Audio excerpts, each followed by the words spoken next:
What's up, everybody? Welcome back to my channel. It's your girl, Sista Gurl on Films. And y'all, the day I am recording this video is 420. I don't do 420 type activities, but today we also got the verdict in the David Chauvin, whatever his name is, case. And so I've been kind of celebrating a little bit today.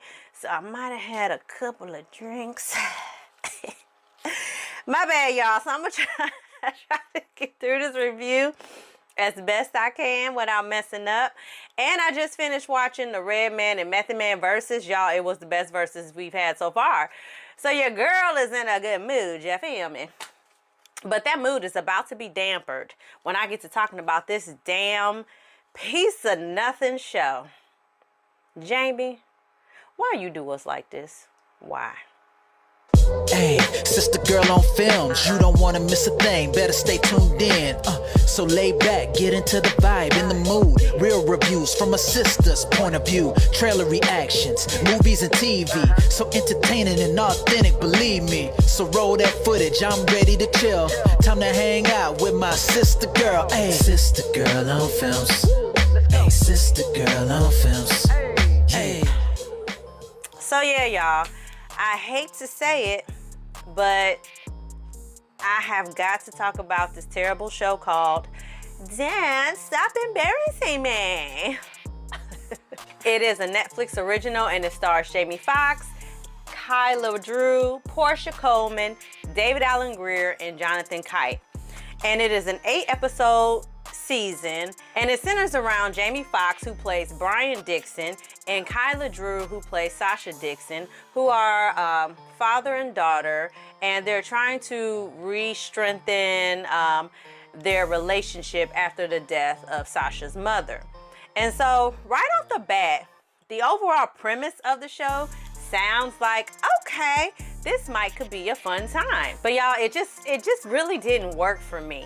The IMDb score, which a lot of times IMDb and their ratings are kind of a mess, but it gave it a 4.1 out of 10. I haven't checked Rotten Tomatoes, but I can imagine it would be too far off from that. And I can't say that I disagree with that rating at all. And before I even get into that, let me just preface this by saying I did not watch the entire series. I accidentally kind of sort of binge watched it.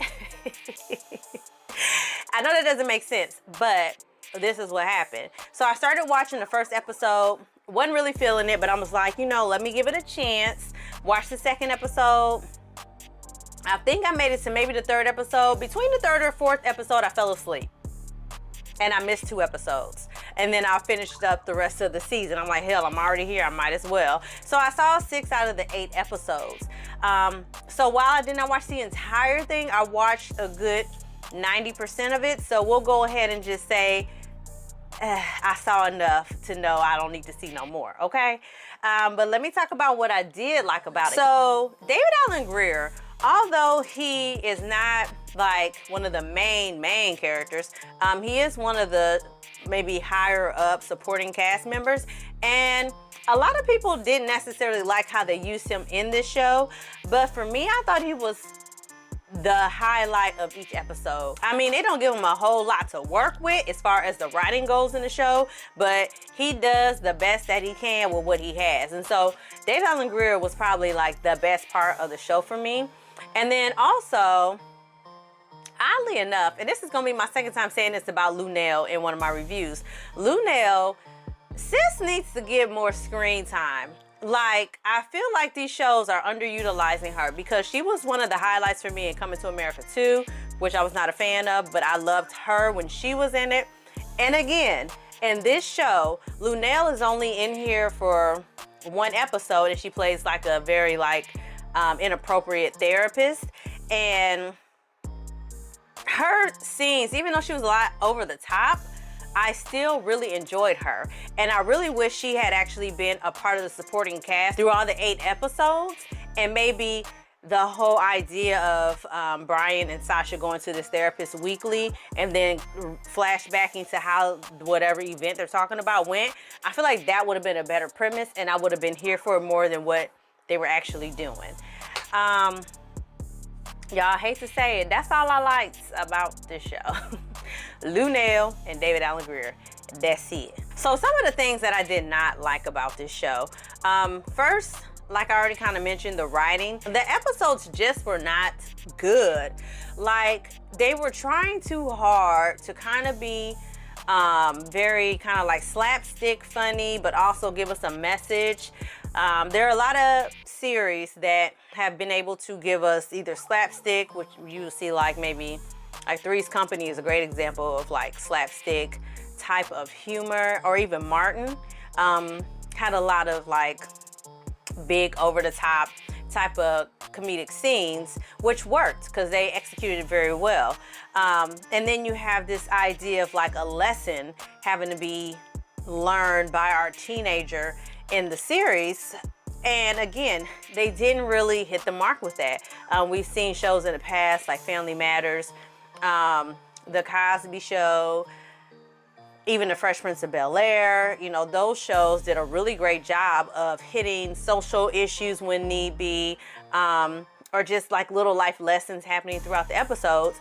And this show, to me, just tried to pick and choose, you know, what popular elements from like other successful Black series in the past would do and try to mush it all in here, and it just didn't work. It didn't work. Jamie Foxx, I enjoy Jamie Foxx, but I don't know what my guy was trying to do with this. I don't know if they had a test audience check this out maybe a couple episodes before they released it, or they were like, look, it's COVID, we just want to get this out. People are in the house, they'll watch any damn thing at this point. You would think so, but we're over it. We're over trash, and this was just not good.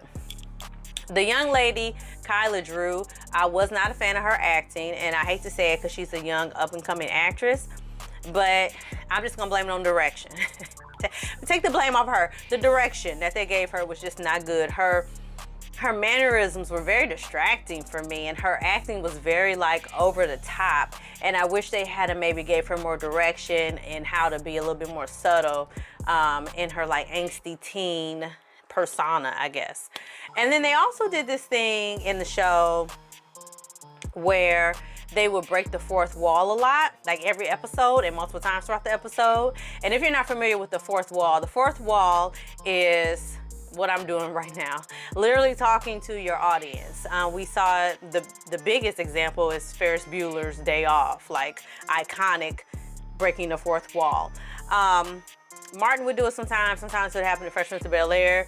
It doesn't happen a lot because it doesn't work all the time. And this show really relied on that a lot, and it was just a little gimmick that did not pay off at all. Just overall, y'all, this was just not a good series, and I don't know if they're gonna have a season 2. It's not getting a lot of good reviews, and I really hate to kind of come down on a Black family comedic series, but they just missed the mark with this one. I don't know what Jamie Foxx was trying to do, but it seems like to me he was just trying to get a good coin, and that was it. So I'm gonna have to go ahead and just tell you guys to not watch that. Stop embarrassing me. And then the title alone, like the fact that I feel the urge to do this whiny teenage voice. They could have came with a different title for the show. But I'm going on and on, y'all, rambling. Like I said, y'all, I had a couple of drinks tonight. So hopefully this review is not all over the place. So let me know in the comments below if you checked out Stop Embarrassing Me. And let me know what you thought about it. And as always, y'all, like this video, share this video, subscribe to my channel. And I'm gonna see y'all next time for something else. Thank you so much for your support, and I'm gonna see y'all next time. Holla. Sista Gurl on films. Hey.